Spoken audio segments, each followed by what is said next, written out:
Višenedeljni božićni post, kojim se vernici Srpske pravoslavne crkve pripremaju za obeležavanje praznika rođenja Isusa Hrista, počeo je 28. novembra i traje do 7. januara. Pored Srpske pravoslavne crkve, 40-dnevni božićni post počeo je i za druge crkve koje svoje bogoslužbeno vreme računaju prema julijanskom kalendaru, među kojima su Ruska pravoslavna crkva i Jerusalimska patrijaršija, a julijanski kalendar poštuju i monasi na Svetoj gori. Ovaj post božićni ima svoju vezu i sa Starim Zavetom. Mojsije je, čekajući reč Božiju, postio 40 dana, a starozavetnici, čekajući dolazak Hristov, također su postili i od toga, termina datira i ova veza sa Starim Zavetom. Po dužini posta, on je odmah iza Vaskršnjeg posta. Po strogosti, ovaj post, gledajući po danima sedmičnim, ponedeljak, sredu i petak ima kao dane koji se poste na vodi. Utorak i četvrtak je dozvoljeno ulje, a subota i nedelja dozvoljeno je jesti ribu. To isto važi i za praznik Vavedenja koji se nalazi u ovom postu. Božićni post ispunjen je praznicima proroka, mučenika, svetitelja, a pored svih tih praznika ima i posebne nedelje otaca i praotaca.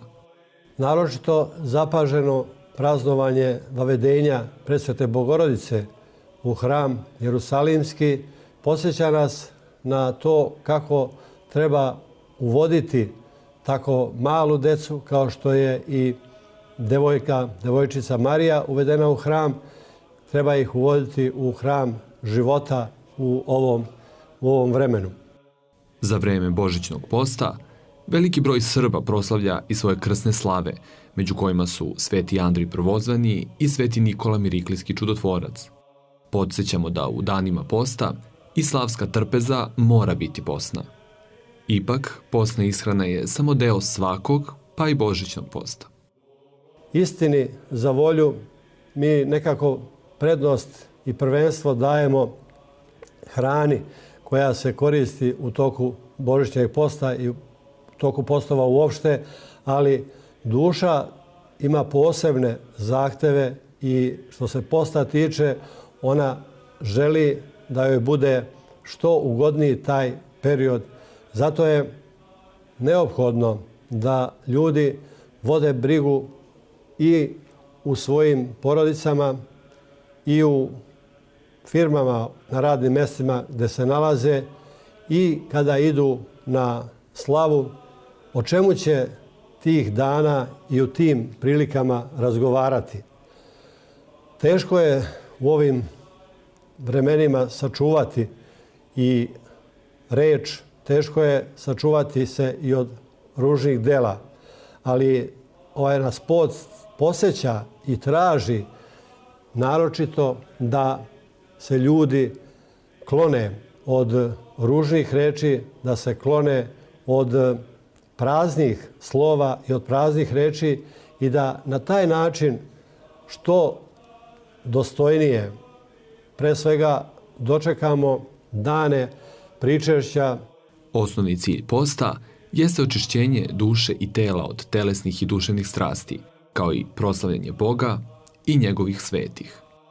Srbi imaju na neki način prevedeno na tu nacionalnu porodičnu liniju nedelje od Svetog Nikole do Božića, to su detinci, materice i oci. To nas u ovome podsjeća na porodicu i na obavezu koju naša porodica mora imati prema svakom članu unutar te zajednice. Obavezuje nas i podsjeća nas na ono što je činio Sveti Nikolaj Miriklijski, podsjeća nas na ono što prethodi Božiću kao prazniku, podsjeća nas na milosrđe na koje je ukazalo i evanđelje pred početak posta, u nedelju pre početka posta, na to samarićanstvo koje je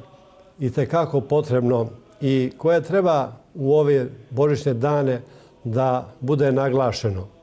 Pravi post, dakle, ima dve strane, telesnu i duhovnu, i sastoji se kako u uzdržavanju od mrsne hrane, tako i u uzdržavanju od rđavih misli, želja i dela, umnožavanju molitava, dobročinstava i vršenju svih evanđelskih vrlina.